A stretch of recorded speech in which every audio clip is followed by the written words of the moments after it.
नमस्कार, good morning, जय हिंद प्यारे दोस्तों। स्वागत है आप सभी का एक बार फिर से आपके अपने इस YouTube channel learn with DS sir पर। साथियों, आज की इस क्लास में हम आप सभी के लिए एक बार फिर से लेकर के आए हैं उत्तर प्रदेश पुलिस री एग्ज़ाम के लिए एक बेहतरीन मॉडल पेपर। प्यारे दोस्तों, आज की इस क्लास में हमारा यूपी पुलिस री एग्ज़ाम के लिए मॉडल पेपर नंबर 20 होगा और इस मॉक टेस्ट में हम लोग हिंदी, जीके, जीएस, रीजनिंग तथा गणित के प्रश्नों का क्रमवार अध्ययन करेंगे, जिस तरह से हम पिछले क्लासेस में करते आ रहे हैं। तो उसी क्रम में आज हम 20वें नंबर के मॉडल पेपर का शुरुआत कर रहे हैं और इसमें हम बहुत ही बेहतरीन तरीके से प्रश्नों को जानने का प्रयास करेंगे और जो मोस्ट इम्पोर्टेंट क्वेश्चन आपके यूपी पुलिस के लिए बन सकते हैं उन सभी को इसमें हमने समाहित किया है। तो क्लास को आप लोग अंत तक जरूर देखिएगा। चलिए इसी के साथ शुरू करते हैं आज की इस प्यारी सी क्लास को। आप लोगों से एक निवेदन ये है कि अभी तक सेशन को लाइक नहीं किए हैं तो प्लीज़ कर दीजिए, एक प्यारा सा कमेंट कर दीजिए, दोस्तों में सेशन को जल्दी से शेयर कर दीजिए। और ये भी इम्पोर्टेंट है, यदि चैनल पर पहली बार विजिट कर रहे हैं तो आने वाली क्लासेस से अपडेट रहने के लिए अपने चैनल को सब्सक्राइब करके बेल आइकन ऑन कर लें, ताकि जो भी क्लासेस हों उनका नोटिफिकेशन आप तक पहुँच सके। चलिए पहले प्रश्न का सभी प्यारे दोस्त उत्तर बताएंगे। प्रश्न नंबर 1 आप सभी के सामने है। एक बहुत ही बेहतरीन प्रश्न है। कहा गया है भूमध्य रेखा, कर्क रेखा और मकर रेखा किस महादेश से होकर के गुजरती हैं। यानी कि भूमध्य रेखा, कर्क रेखा और मकर रेखा। अगर हम बात करते हैं इन तीनों रेखाओं के बारे में तो कुछ इस प्रकार से हमारी पृथ्वी दिखती है और इसमें सबसे ऊपर हमारे पास ट्रॉपिक ऑफ कैंसर यानी कि हम जिसे कर्क रेखा के नाम से जानते हैं, ये कर्क रेखा है जो 23.5 डिग्री कहाँ पर है तो याद रखेंगे नॉर्थ में है। इसी के साथ में यहाँ पर निकलती है आपकी कौन सी विषुवत रेखा, जिसे हम भूमध्य रेखा कहते हैं, जो कि 0 डिग्री होती है। उसी के साथ साथ एक और रेखा है जो कि नीचे की ओर है और इसे कहा जाता है मकर रेखा। और ये जो मकर रेखा है ये 23.5 डिग्री क्या होती है प्यारे दोस्तों, साउथ होती है। इस बात को याद रखेंगे। तो ये तीनों की तीनों रेखाएं इस ग्लोब में किस महाद्वीप से होकर के गुजरती हैं, हमें ये बताना है। तो प्यारे साथियों याद रखेंगे, इस प्रश्न का उत्तर हो जाएगा अफ्रीका महाद्वीप।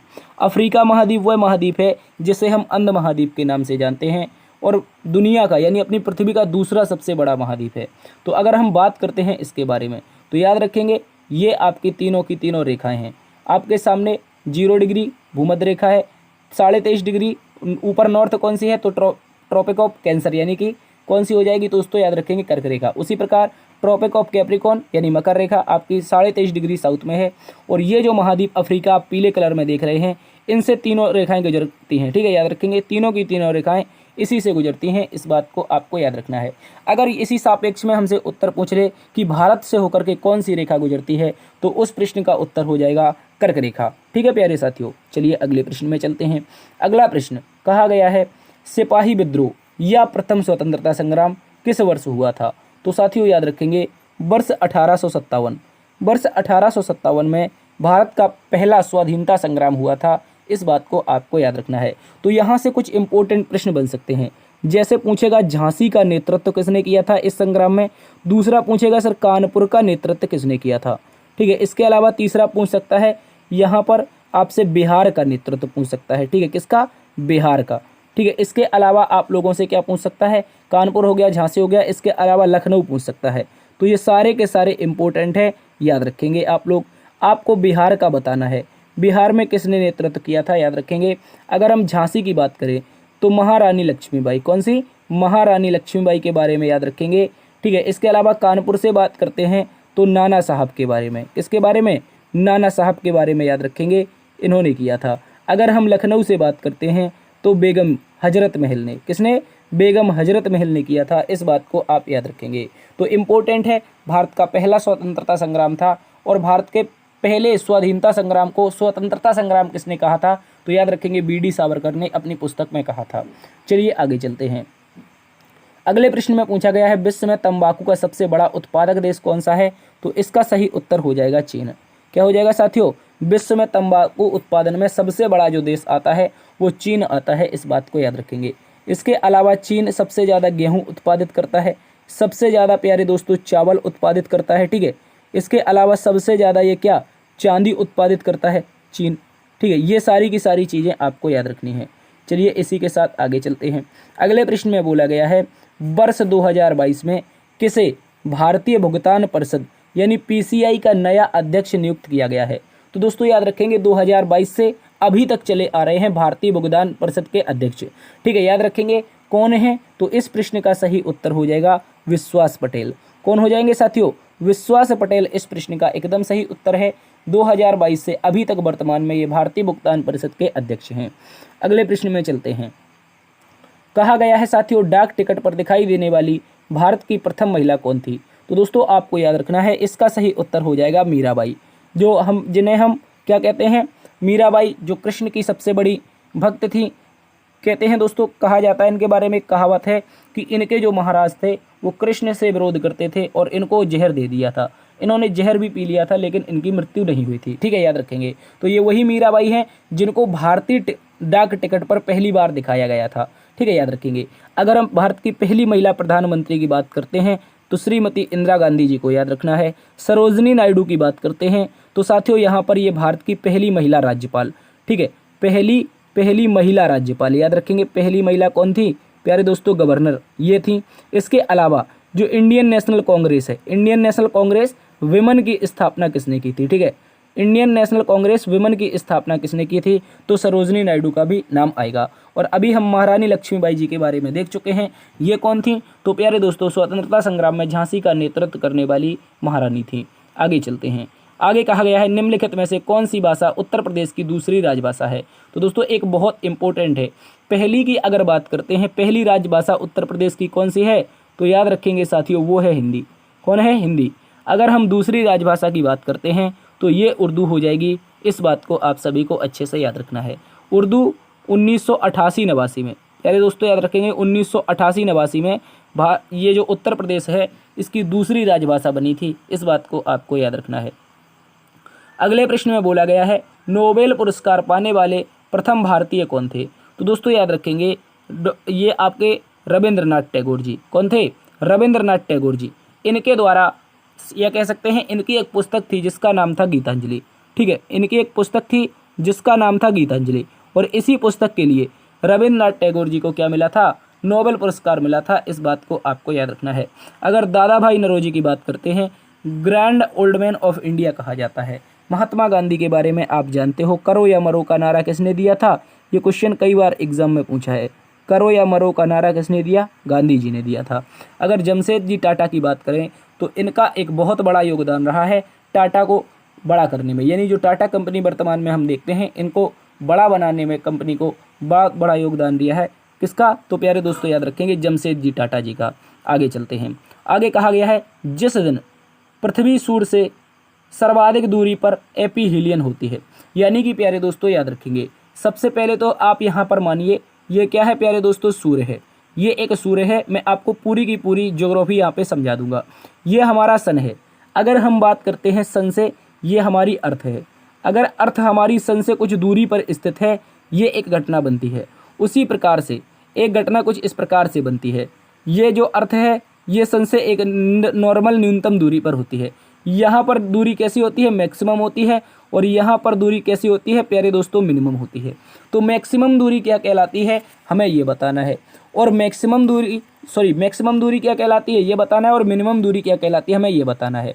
तो दोस्तों याद रखेंगे उसने पूछा है सर्वाधिक दूरी। सर्वाधिक दूरी का मतलब एपीहीलियन। अगर मिनिमम दूरी की बात करते हैं इसे कहते हैं पैराहीलियन। ठीक है, याद रखेंगे। तो अगर हम एपीहीलियन की बात करेंगे साथियों, यहाँ पर अगर हम यहाँ पर अगर हम लोग एपीहीलियन की बात करेंगे, एपीहीलियन क्या बनता है? सर्वाधिक दूरी, यानी कि यहाँ वाली दूरी। ये जो दूरी होती है ये साथियों 4 जुलाई को होती है। कब होती है? 4 जुलाई को होती है। इस बात को याद रखेंगे। जबकि हम ये मिनिमम दूरी की बात करते हैं तो ये 2 से लेकर के 5 जनवरी के बीच में होती है। 2 से लेकर के 5 जनवरी के बीच में होती है। ये आप सभी अच्छे से याद रखेंगे। यहाँ पर होती है एपीहीलियन मैक्सिमम, और मिनिमम में क्या होती है? पैराहीलियन होती है। इस बात को आप सभी को अच्छे से याद रखना है। अगले प्रश्न में चलते हैं। कहा गया है हाल ही में भारत के नए नौसेना प्रमुख कौन बने हैं? तो प्यारे दोस्तों याद रखेंगे एडमिरल दिनेश कुमार त्रिपाठी जी। आर हरि कुमार के स्थान पर, किसके स्थान पर प्यारे दोस्तों? आर हरि कुमार के स्थान पर जो नए नौसेना प्रमुख बनाए गए हैं वो प्यारे दोस्तों दिनेश कुमार त्रिपाठी जी बनाए गए हैं। इस बात को आपको अच्छे से याद रखना है। अगले प्रश्न में पूछा गया है पंचायती राज प्रणाली के अंतर्गत स्थानीय संस्था का कार्य कौन सा नहीं है। बहुत इंपॉर्टेंट है, क्या पूछा है, कौन सा कार्य नहीं है। तो दोस्तों याद रखेंगे, जो पंचायती राज प्रणाली होती है इसके अंतर्गत जो स्थानीय संस्थाएं होती हैं वो स्वास्थ्य का जिम्मा देखती हैं, बिल्कुल देखती हैं। शिक्षा को देखती हैं, हाँ देखती हैं। और जन्म तथा मृत्यु जो पंजीकरण होते हैं ये भी देखती हैं। लेकिन कानून व्यवस्था बनाना ये आपके पंचायती राज व्यवस्था के अंतर्गत नहीं आता है। तो ऑप्शन नंबर बी एकदम सही हो जाएगा। अगर हम पंचायती राज प्रणाली की बात करते हैं तो त्रिस्तरीय पंचायती राज व्यवस्था है। कैसी है प्यारे दोस्तों, जो हमारी त्रिस्तरीय याद रखेंगे, जो त्रिस्तरीय पंचायती राज व्यवस्था है ये हमारी बलवंत राय मेहता समिति की सिफारिश पर भारत में लागू की गई थी 73वां संविधान संशोधन 1993 के तहत। चलिए आगे चलते हैं। आगे कहा गया है खिलजी वंश का शासन क्या था। तो दोस्तों अगर हम ऑप्शन नंबर 1 की बात करते हैं तो ये गुलाम वंश का शासन था। किसका था, जो गुलाम वंश है इसका शासन कौन था। तो दोस्तों याद रखेंगे 1206 से 1290। 1320 से अगर प्यारे दोस्तों हम 1414 की बात करते हैं तो दोस्तों इस समय शासन रहा था तुगलक वंश का। किसका रहा था, तुगलक वंश का। प्यारे दोस्तों बहुत इंपॉर्टेंट, 1320 से कब से, 1320 से 1414 तक दिल्ली सल्तनत का सबसे बड़ा वंश था। क्या कह सकते हैं, सबसे बड़ा वंश था समय के अनुसार। अगर हम बात करते हैं यहाँ पर 1290 से 1320 तो प्रश्न का उत्तर बन जाएगा विकल्प नंबर सी। ठीक है, अगर हम 14 से 51 की बात करते हैं तो साथियों यहाँ पर सैयद वंश रहा था। कौन सा वंश रहा था, सैयद वंश रहा था। इस बात को भी आपको अच्छे से याद रखना है। इसके अलावा कुछ प्रश्न पूछा जाएगा लोधी वंश से। लोधी वंश कब से कब तक रहा, तो दोस्तों 1451 से लेकर के 1526 तक। 1526 में आपने पढ़ा होगा पानीपत का अंतिम युद्ध, इसी के साथ लोधी वंश की समाप्ति हो जाती है। आगे चलते हैं दोस्तों। आगे कहा गया है भारत के प्रथम राष्ट्रपति कौन थे। तो आसान प्रश्न है, डॉक्टर राजेंद्र प्रसाद। कौन थे, डॉक्टर राजेंद्र प्रसाद भारत के प्रथम राष्ट्रपति थे। अगर हम एन संजीवा रेड्डी की बात करते हैं, नीलम संजीवा रेड्डी के बारे में, तो दोस्तों याद रखेंगे ये क्या थे, निर्विरोध चुने जाने वाले। क्या है प्यारे दोस्तों, निर्विरोध चुने जाने वाले भारत के फर्स्ट राष्ट्रपति, यानी कि इनके अपोजिशन में कोई खड़ा ही नहीं हुआ था। एस राधाकृष्णन की बात करें तो ये फर्स्ट वाइस प्रेसिडेंट थे। क्या थे, फर्स्ट वाइस प्रेसिडेंट या कह सकते हैं सेकंड प्रेसिडेंट। ठीक है, याद रखेंगे। पहले तो आपके क्या थे, पहले तो आपके उपराष्ट्रपति थे जबकि दूसरे राष्ट्रपति थे। ठीक है, इस बात को याद रखना है। महात्मा गांधी जी याद रखेंगे, ये तो क्रांतिकारी से जुड़े हुए थे। आगे कहा गया है विश्व की सबसे बड़ी झील कौन सी है। तो प्यारे दोस्तों याद रखेंगे जो लेक सुपीरियर है। ठीक है, माफी चाहेंगे, लेक सुपीरियर तो मीठे पानी की सबसे बड़ी है, लेकिन क्या पूछा है विश्व की सबसे बड़ी झील। अच्छा, सबसे बड़ी झील की बात आएगी तो प्यारे दोस्तों कैस्पियन सागर यहाँ पर सही उत्तर बनेगा। क्या बनेगा साथियों, कैस्पियन सागर इस प्रश्न का एकदम सही उत्तर बनेगा। विश्व की सबसे बड़ी झील है। लेक विक्टोरिया की बात करते हैं तो नील नदी निकलती है। कौन सी, नील नदी निकलती है लेक विक्टोरिया, जो कि अफ्रीका में पाई जाती है। कहाँ पर पाई जाती है, अफ्रीका में पाई जाती है। प्यारे दोस्तों कैस्पियन सागर विश्व की सबसे बड़ी झील है। लेक सुपीरियर प्यारे दोस्तों याद रखेंगे ये अमेरिका के ग्रेट महान झील क्षेत्र में आती है, जिसे हम सुपर मिशन है ENT के नाम से जानते हैं। यानी सुपीरियर, मिशिगन, हैरी और आपकी क्या हो जाएगी, सुपर मिशन है ENT, यानी सुपीरियर, मिशिगन, हैरी और इसे एरी नहीं, ह्यूरोन, एरी और ओंटेरियो। ठीक है, ये 5 झीलें पाई जाती हैं महान झील क्षेत्र में। उसी प्रकार काला सागर की बात करते हैं तो ये भी एक प्रकार की झील ही है जो रूस की सीमा बनाती है। चलिए आगे चलते हैं। आगे कहा गया भारत का अंतिम वायसराय कौन था। एक बहुत ही महत्वपूर्ण प्रश्न है, भारत का अंतिम वायसराय। अब मैक्सिमम लोग क्या करते हैं, वो लॉर्ड माउंटबेटन को लगा देते हैं, जो कि इस प्रश्न का बिल्कुल गलत उत्तर है। क्यों, क्योंकि प्यारे दोस्तों उसने सीधा पूछा है भारत का अंतिम वायसराय, कोई भी हो अंतिम होना चाहिए। तो दोस्तों याद रखेंगे सी राजगोपालाचारी। सी राजगोपालाचारी भारत के अंतिम वायसराय थे। इस बात को आप सभी को एकदम अच्छे से याद रखना है। लॉर्ड माउंटबेटन की बात करते हैं तो ये स्वतंत्र भारत का फर्स्ट था, जबकि स्वतंत्र भारत के प्रथम भारतीय कौन थे, तो सी राजगोपालाचारी थे। याद रखेंगे, देखो कंफ्यूज बिल्कुल भी नहीं होना है। अगर पूछा जाएगा आपसे प्रथम भारतीय, क्या पूछा जाएगा, प्रथम भारतीय कौन थे, तो आपको उत्तर लगाना है क्या, सी राजगोपालाचारी। अगर पूछा जाएगा अंतिम कौन थे, तो भी सी राजगोपालाचारी। अगर माउंटबेटन के बारे में पूछा जाएगा तो ऐसा बताएगा स्वतंत्र भारत के पहले, क्या पूछेगा, स्वतंत्र भारत के पहले। ठीक है, स्वतंत्र भारत के पहले कौन थे, तो आपको याद रखना है माउंटबेटन। प्रथम भारतीय कौन थे, तो दोस्तों राजगोपालाचारी। अंतिम वायसराय कौन थे, तो भी राजगोपालाचारी। ठीक है, इस बात को याद रखेंगे। चलिए आगे चलते हैं। आगे कहा गया है रोकड़ पुस्तिका कैशबुक का पुलिस प्रारूप क्रमांक क्या है। तो प्यारे दोस्तों याद रखेंगे जो रोकड़ पुस्तिका केस बुक है इसका पुलिस प्रारूप क्रमांक होता है 224। कितना होता है? 224। तो ऑप्शन नंबर ए इसका सही उत्तर हो जाएगा। अब आप इस प्रश्न का उत्तर बताइए, social media network site Twitter का मुख्यालय कहाँ पर है? जल्दी से बता देंगे सभी प्यारे दोस्त। देखिए साथियों, अगर इस प्रश्न की बात करते हैं तो कोई भी आपकी वेबसाइट हो, कोई भी प्यारे दोस्तों, जैसे ट्विटर है, इसके अलावा आपको याद रखना है अगर व्हाट्सअप के बारे में भी पूछ ले, ठीक है, व्हाट्सअप के बारे में पूछ ले, इसके अलावा आपसे फेसबुक के बारे में पूछ ले, किसके बारे में? फेसबुक के बारे में पूछ ले, या इनके स्थान पर आपसे पूछ ले मेटा के बारे में। इनका मुख्यालय कहाँ पर है? तो अमेरिका की कैलिफोर्निया में। कहाँ पर? अमेरिका के कैलिफोर्निया में स्थित एक जगह है जिसका नाम है सिलिकॉन वैली। क्या है प्यारे दोस्तों? Silicon valley. इस बात को आपको अच्छे से याद रखना है। सिलिकॉन वैली में ये सारे के सारे मुख्यालय पाए जाते हैं। ये इंपॉर्टेंट है एग्जाम के लिए। कोई भी सोशल मीडिया नेटवर्क साइट हो जो अमेरिका की है उसका मुख्यालय कैलिफोर्निया में होगा, जो कि सिलिकॉन वैली में, याद रखेंगे। चलिए आगे चलते हैं। आगे कहा गया है सर आइजैक न्यूटन ने क्या आविष्कार किया? तो प्यारे दोस्तों याद रखेंगे रिफ्लेक्टिंग जो टेलीस्कोप होता है इसका आविष्कार सर आइजैक न्यूटन के द्वारा किया गया था। ठीक है, चलिए आगे चलते हैं। अगले प्रश्न में बोला है किसी देश का आर्थिक विकास किस पर निर्भर करता है? अगर किसी देश के हम आर्थिक विकास की बात करेंगे तो प्यारे दोस्तों प्राकृतिक संसाधन पर, बाजार के आकार पर और पूंजी के निर्माण पर। यानी कि उस देश में, जैसे कोई एक ये देश है तो सबसे पहले तो देखना होगा कि इस देश में कितने प्राकृतिक संसाधन हैं। इसके अलावा देखना होगा इस देश का मार्केट कैसा है। उसके अलावा इसमें कितने लोगों ने पैसा लगाया है। इस आधार पर उस देश का आर्थिक विकास देखा जाता है। याद रखेंगे तो आप कहेंगे ऑप्शन नंबर डी को सीधा ही लगा देते हैं, यानी कि सभी के सभी सही हैं। तो ऑप्शन नंबर डी क्या हो जाएगा हमारा सही उत्तर। आगे चलते हैं। आगे कहा गया बेला डेला लौह अयस्क का अधिकार उपयोग कहाँ किया जाता है? तो प्यारे दोस्तों याद रखेंगे जो बेला डेला लौह अयस्क है, क्या पूछा गया है? जो बेला डेला लौह अयस्क है इसका जो उपयोग होता है ये प्यारे दोस्तों होता है कहाँ पर? भिलाई इस्पात कारखाना में। कहाँ पर? भिलाई इस्पात कारखाना, जो कि ऑप्शन नंबर ए में दिया गया है, ये इसका सही उत्तर हो जाएगा। बेला डेला लौह अयस्क की खान कहाँ पर है? तो प्यारे दोस्तों याद रखेंगे झारखंड में। ठीक है, चलिए आगे चलते हैं। आगे कहा गया है संयुक्त राष्ट्र महासचिव एंटोनियो गुटेरेस ने जुलाई 2023 में किसे भारत पाकिस्तान के संयुक्त राष्ट्र सैन्य पर्यवेक्षक के समूह का नया प्रमुख यानी मुख्य सैन्य पर्यवेक्षक नियुक्त किया है? प्यारे दोस्तों जो भारत पाकिस्तान है इनका जो संयुक्त राष्ट्र का सैन्य पर्यवेक्षक बनता है, जैसे कुछ पाकिस्तान के सैनिक, कुछ भारत के सैनिक, ये संयुक्त राष्ट्र की तरफ से क्या जाते हैं? लड़ने के लिए जाते हैं। तो इनका एक हेड बनाया जाता है, मुखिया, और वो मुखिया जो हैं वो प्यारे दोस्तों याद रखेंगे मेजर जनरल जॉन्स एलाडियो अलकमैन। ये नहीं है, ये प्यारे दोस्तों पहले थे, ये हट चुके हैं। अब ये हट चुके हैं, इनके स्थान पर बन चुके हैं एडमिरल गुइलेर्मो पाब्लो रियोस। ये प्यारे दोस्तों कहाँ के हैं? ये अर्जेंटीना के हैं। कहाँ के हैं? अर्जेंटीना के हैं। इस बात को आप सभी को अच्छे से याद रखना है। तो एग्जाम का जो आंसर बनेगा वो बनेगा ऑप्शन नंबर बी।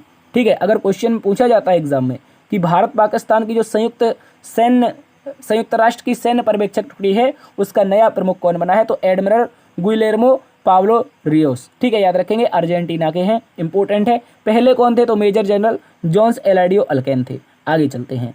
आगे कहा गया है डूरंड लाइन किन दो देशों की सीमा बनाती है?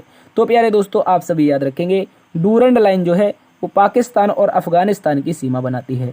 अगर हम दोस्तों यहाँ पे बात कर लेते हैं भारत चीन की, तो यहाँ पर मैकमोहन का नाम याद रखेंगे। किसका? मैकमोहन का। बहुत इंपॉर्टेंट है एग्जाम के लिए। अगर हम चीन अफगानिस्तान की बात करते हैं तो यहाँ पे कोई सीमा नहीं समझ में आती है, अभी तक रिकॉर्ड में नहीं है। भारत तिब्बत की बात करते हैं तो आप बताइए ये कौन सी सीमा है?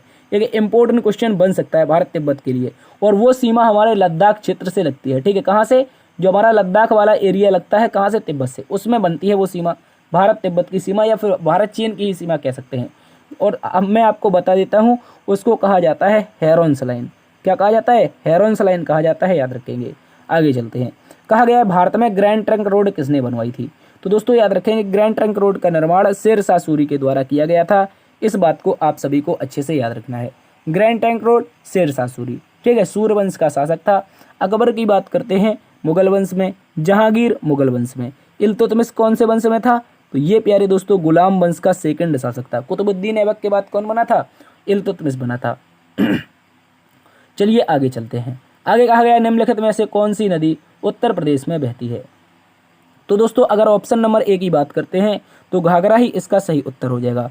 ताप्ती की बात करते हैं एमपी से लेकर के गुजरात में बहती है, ठीक है। अगर मांडवी की बात करते हैं तो ये प्यारे दोस्तों गोवा की है। रावी की बात करते हैं, अगर रावी की बात करते हैं तो ये पंजाब वाले क्षेत्र में 5 नदियों के दोआब में बहती है, इस बात को याद रखेंगे। रावी, ब्यास, सतलज, रावी, ब्यास और आगे आपका झेलम और सिंध, ठीक है, याद रखेंगे। चलिए आगे चलते हैं। आगे कहा गया निम्नलिखित में से किस राज्य में है नहीं।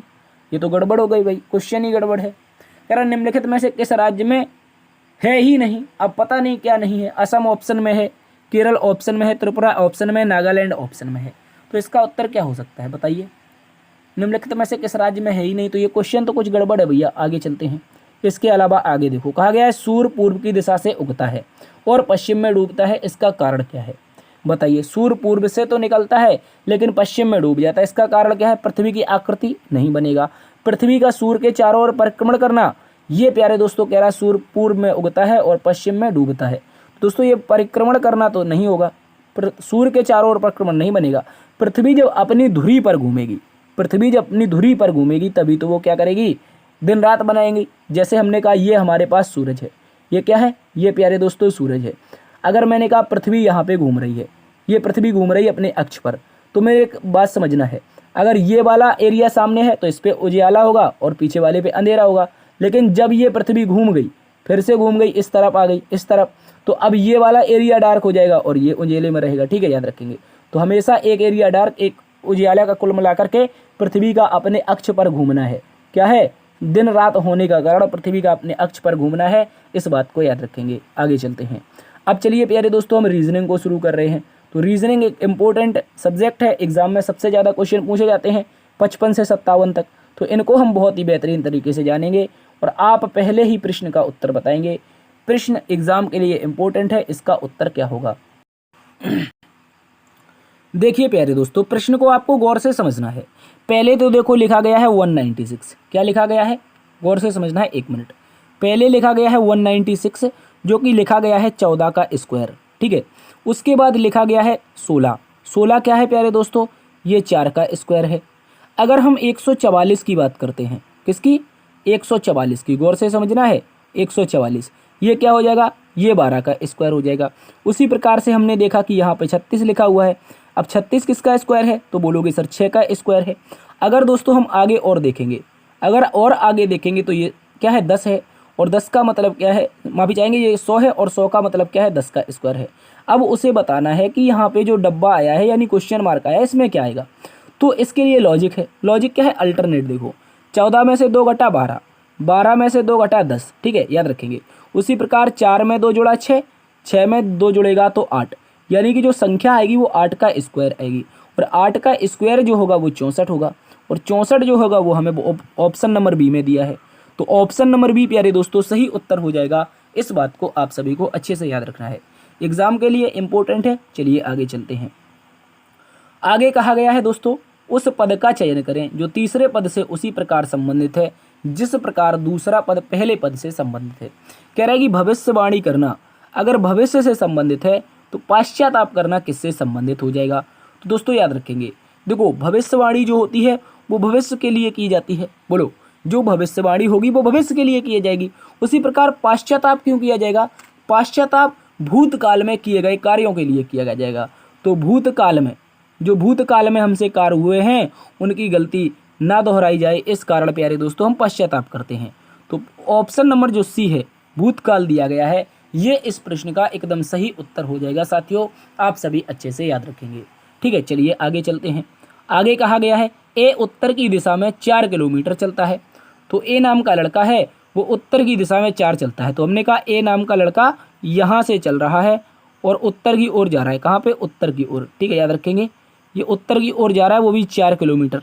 आगे बोल रहा है, क्या बोल रहा है, वहाँ से वह दक्षिण की ओर मुड़ता है और 2 किलोमीटर चलता है। यानी कि अभी ये ऊपर की ओर जा रहा था और यहाँ से 2 किलोमीटर मुड़ा और कहाँ पे चला। तो दोस्तों याद रखेंगे ये कुछ तो गड़बड़ है भाई, कुछ तो गड़बड़ है।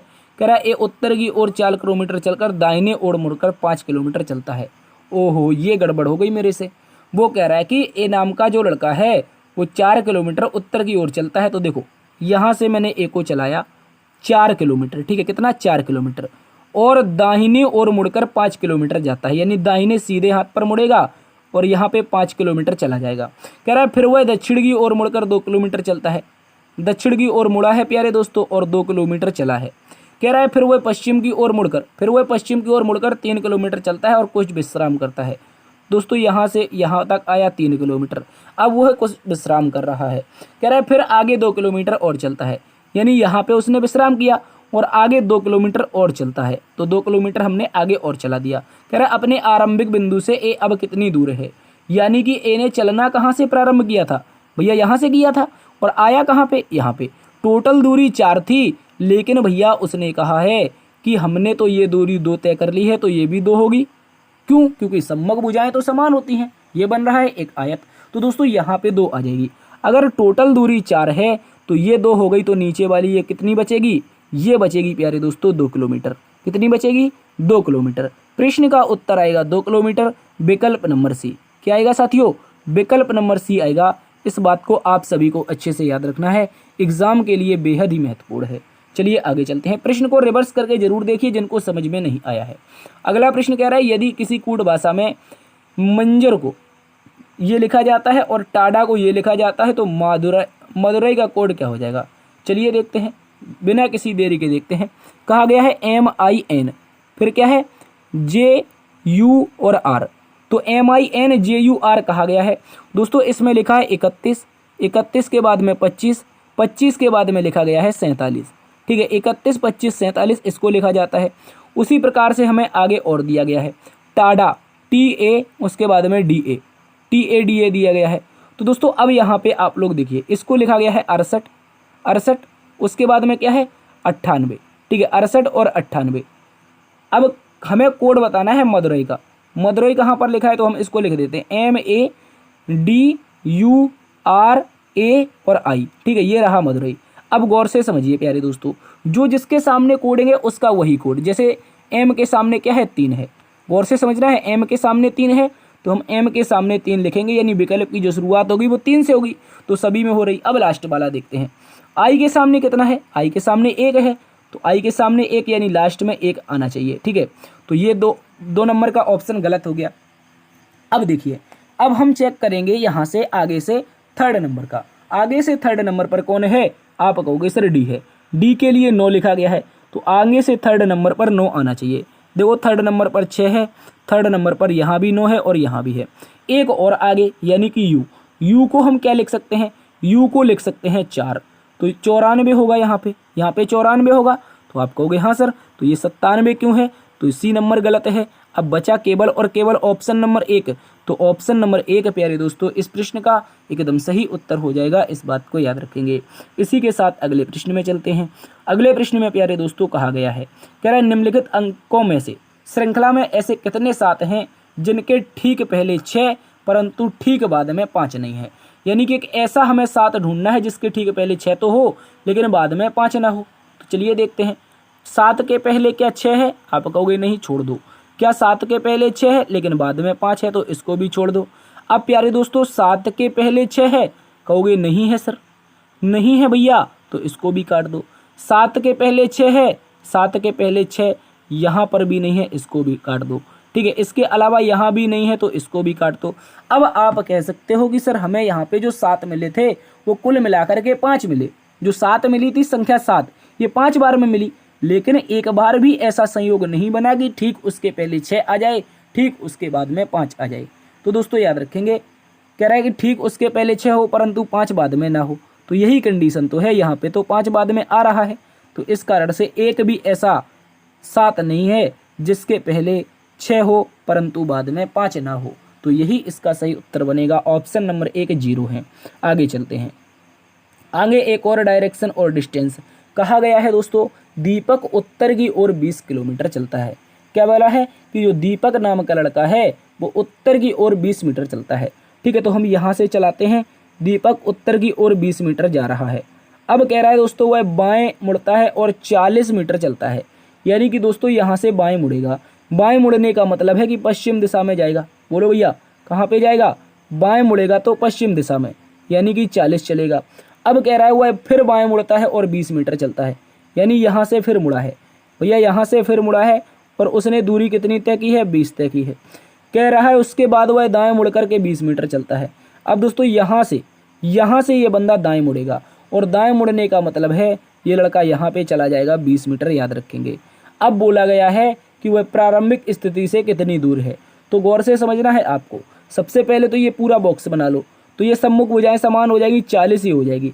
प्रारंभिक स्थान यहाँ पे था, पहुँच प्यारे दोस्तों यहाँ पे गया, इतनी दूरी बतानी है, तो आप कह पाओगे 40 20 60। प्रश्न का उत्तर आएगा विकल्प नंबर बी।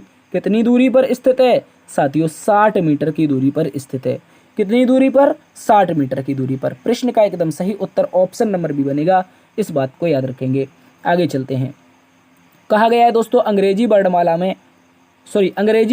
के विपरीत क्रम में, क्या बोला है, अंग्रेजी वर्णमाला के विपरीत क्रम में आपके दाएं से 10वें अक्षर के बाएं 5वां अक्षर क्या होगा, तो गौर से समझना है। सबसे पहले तो अंग्रेजी वर्णमाला को विपरीत क्रम में लिख लो। जैसे हमारी वर्णमाला ए से लेकर के जेड तक लिखी जाती है, लेकिन हमें क्या करना है, इसको जेड से ए तक लिखना है, ऐसा लिखना है भैया, इस तरह से। यहाँ से ABCD शुरू होगी। अब पहली बात तो समझना है दाएं दिशा कौन सी है, तो दाएं दिशा तो भैया ये वाली है, और बाएं दिशा कौन सी है, तो आप कहोगे सर ये बाएं दिशा ये वाली है, ठीक है। तो कह रहा है आपके दाएं से, यानी कि राइट हैंड, याद रखेंगे, राइट हैंड के बाएं यानी कि लेफ्ट हैंड 5वां। तो गौर से देखो, राइट हैंड से 10वें के लेफ्ट हैंड 5वां बताना है, क्या हो जाएगा। तो मैंने कई बार बताया है, जब अपोजिट आते हैं तो क्या होता है भैया, जुड़ते हैं, और जब एक जैसे आते हैं तो क्या होता है, ये भी बता दो लाल, तो आप कहोगे सर घटते हैं। तो अब देखो पहला वाला पकड़ेंगे राइट से 15 बताना है, क्या बताना है, राइट से 15। लेकिन याद रखना है कि अंग्रेजी वर्णमाला कैसी, विपरीत क्रम में, तो हम ऊपर वाली वर्णमाला नहीं लेंगे, हम नीचे वाली। तो यहाँ से बताओ 15, राइट मतलब दाएं दिशा से 15, तो यहाँ से ए से शुरू करोगे, 15वें नंबर पर कौन आएगा, आप कहोगे 15वें नंबर पर ओ आएगा। कौन आएगा भैया, वो एन के बाद ओ ही तो आता है, और ओ आता है तो ऑप्शन नंबर ए को लगा दो, ऑप्शन नंबर ए को लगा दो। आगे बढ़ जाएंगे प्यारे दोस्तों, सही उत्तर होगा ऑप्शन नंबर ए। आगे कहा गया है क्या भारतीय विश्वविद्यालयों के पाठ्यक्रम में समरूपता यानी कि यूनिफॉर्मिटी होनी चाहिए, तो प्यारे दोस्तों आपको इसके अनुसार तर्क देने हैं। कह रहा है क्या भारतीय विश्वविद्यालयों के पाठ्यक्रम में समरूपता यूनिफॉर्मिटी होनी चाहिए, तो तर्क नंबर 1 कह रहा क्यों नहीं, क्या बोला है, क्यों नहीं, हाँ क्यों नहीं होनी चाहिए।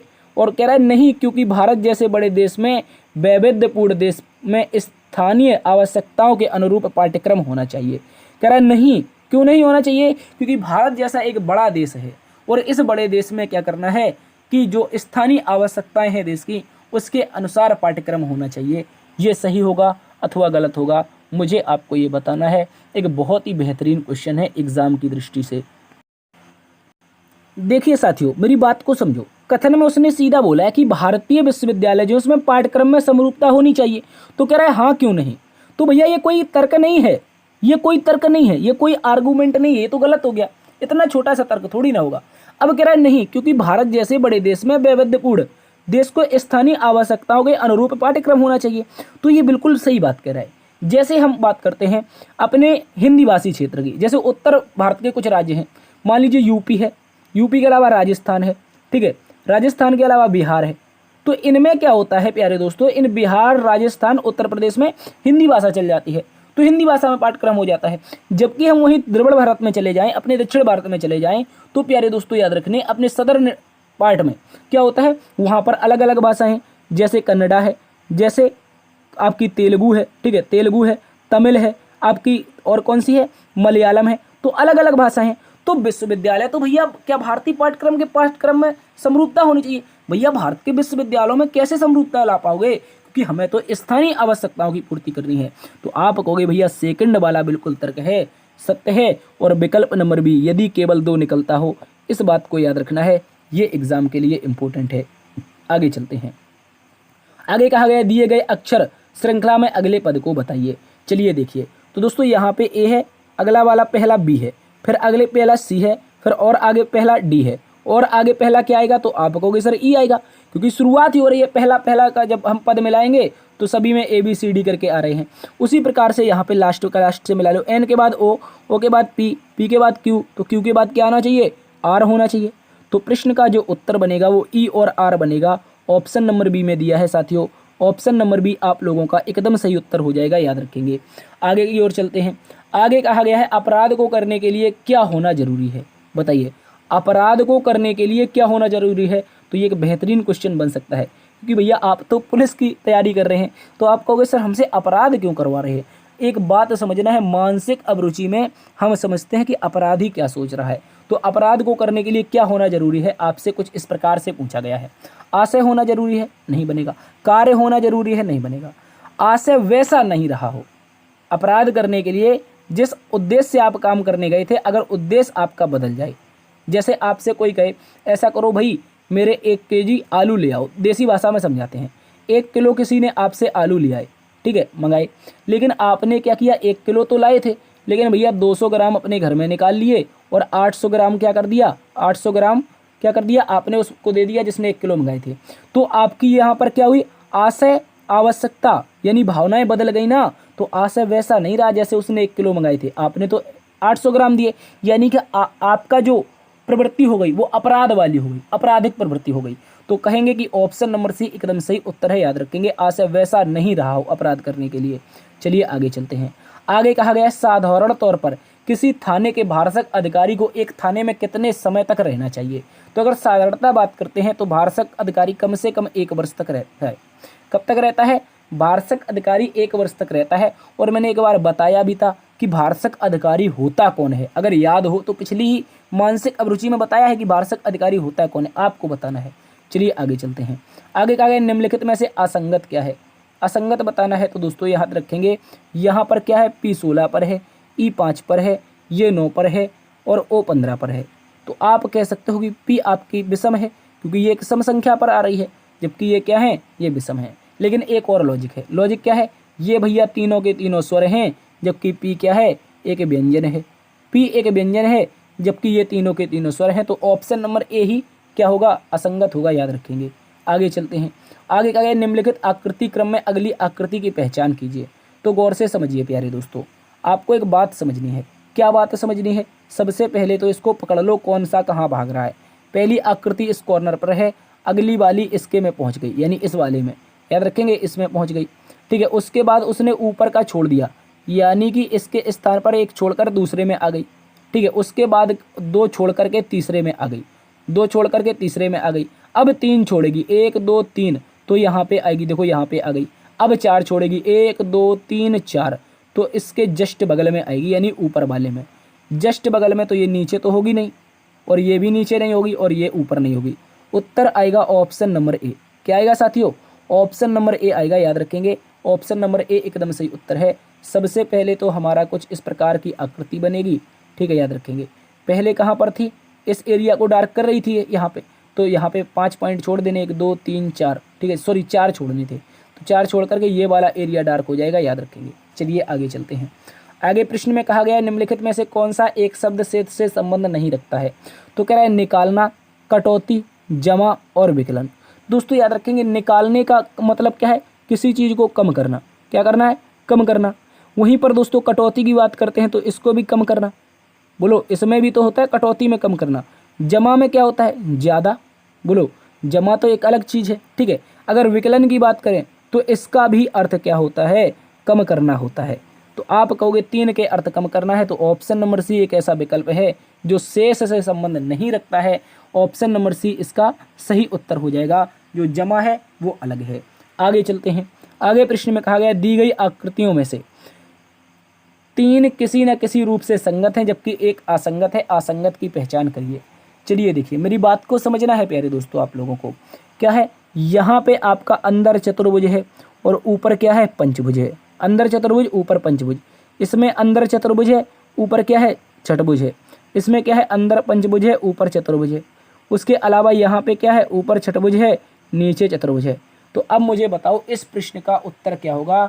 इनमें से विषम आपको कौन सा दिखाई दे रहा है, क्या बन सकता है, जल्दी से बता दीजिए मुझे। बताइए क्या बोलेंगे आप लोग। आप तो सीधा कह दोगे सर, क्या कह दोगे कि अंदर अंदर इसमें 4 है, इसमें 4 है, इसमें 4 है, तो भैया इसमें काहे 5 है। तो इसका मतलब ऑप्शन नंबर सी क्या है, गड़बड़ घोटाला है दादा, याद रखेंगे। ऑप्शन नंबर सी एकदम सही हो जाएगा। आगे आ जाओ। आगे कहा गया है नीचे दिए गए आरेख में आयत कलाकारों को रिप्रेजेंट करता है, वृत्त खिलाड़ियों को रिप्रेजेंट करता है और त्रिभुज से चिकित्सकों को वर्ग को निरूपित किया जाता है। ठीक है, गौर से समझो प्यारे दोस्तों। सबसे पहले जो त्रिभुज है वो चिकित्सक को किसको करता है, जो त्रिभुज है वो चिकित्सक को, जबकि जो हमारा सर्कल है वो खिलाड़ियों को और जो आयत है वो कलाकारों को। तो प्रश्न को समझते हैं। कुछ 3 प्रश्न हमसे पूछे गए हैं। ऐसे कितने खिलाड़ी हैं जो कि ना तो कलाकार हैं और ना ही चिकित्सक हैं, यानी कि जो कलाकार में आ रहे हैं उनको काट दो। देखो कलाकार में आ रहे हैं उनको काट दो तो ये खिलाड़ी खत्म, और चिकित्सक में आ रहे हैं उनको काट दो। तो आप कहोगे सर 25 ऐसे खिलाड़ी हैं जो ना तो कलाकार ही हैं और ना ही चिकित्सक है। तो ऑप्शन नंबर ए याद रखेंगे, ऑप्शन नंबर ए एकदम सही है। अब इसके अलावा नीचे देखते हैं ऐसे कितने कलाकार हैं जो कि खिलाड़ी हैं, यानी कि कलाकार भी हैं और खिलाड़ी भी हैं। तो याद रखेंगे कलाकार और खिलाड़ी दोनों कौन हैं प्यारे दोस्तों, याद रखेंगे ये 22, 3, 25 हैं। कौन है, 22 प्लस में 3 है। 3 क्यों, क्योंकि भैया इसको नहीं छोड़ोगे, इसको भी तो नहीं छोड़ोगे, इसको भी तो लेना है। क्यों लेना है, क्योंकि सर उसने ऐसा तो कहा ही नहीं कि उसमें आपके क्या ना हो, उसमें आपके चिकित्सक ना हो। उसने तो सीधा इतना सा पूछा है कि कलाकार भी हो और खिलाड़ी भी हो। तो कलाकार खिलाड़ी यानी 22, 3, 25 इसका भी उत्तर बनेगा। सी में दिया गया है 25, इसका सही हो जाएगा, याद रखेंगे। अब नीचे कहा गया ऐसे कितने कलाकार हैं जो कि ना तो चिकित्सक है और ना ही खिलाड़ी हैं। मतलब कलाकार तो होने चाहिए लेकिन चिकित्सक नहीं होने चाहिए। तो गौर से समझो, मैंने कहा प्यारे दोस्तों चिकित्सक नहीं होने चाहिए, तो चिकित्सक में 4, 3, 17 और 8 ये काट दो। उसके बाद बोला ना ही खिलाड़ी हो, तो खिलाड़ी में जो आ रहा है वो काट दो, 22 और 25। अब कह रहा है कितने कलाकार बचे, आप कहोगे 30 केवल कलाकार हैं। तो यहाँ पे बनेगा ऑप्शन नंबर डी। ठीक है, तो पहले का 25, दूसरे का भी 25 और तीसरे का यानी 30। तो इस तरह से याद रखेंगे प्यारे दोस्तों, ये आपके सही उत्तर बनेंगे। तो फिलहाल साथियों आज की क्लास में इतना ही रखते हैं। मैंने आपको पहले भी अवगत कराया है 2 क्लास पहले कि प्यारे दोस्तों अपनी क्लासेस में थोड़ी सी समस्या है, मैं बाहर आया हूँ, अपने नियमित स्थान पर नहीं हूँ, 17 तारीख को पहुँचूँगा। तो फिलहाल आप लोगों की क्लास जिस प्रकार से चल रही है आप अपने मज़े लीजिए, क्लास का आनंद उठाइए, अपने दोस्तों में क्लास को शेयर करना बिल्कुल भी न भूलिए। अगर अभी भी लाइक नहीं किए तो कर दीजिए, इतनी सारी मेहनत के लिए एक प्यारा सा कमेंट करके जाइए। दोस्तों में सेशन को शेयर करना न भूलें। चैनल को सब्सक्राइब पहली बार आ रहे हैं तो कर लीजिए और बेल आइकन ऑन कर लें ताकि आने वाली क्लासेस की अपडेट आपको मिलती रहे। मिलते हैं एक नई वीडियो में, तब तक के लिए अपना ख्याल रखना, मस्त रहना, स्वस्थ रहना। जय हिंद, जय भारत, जय मां सरस्वती।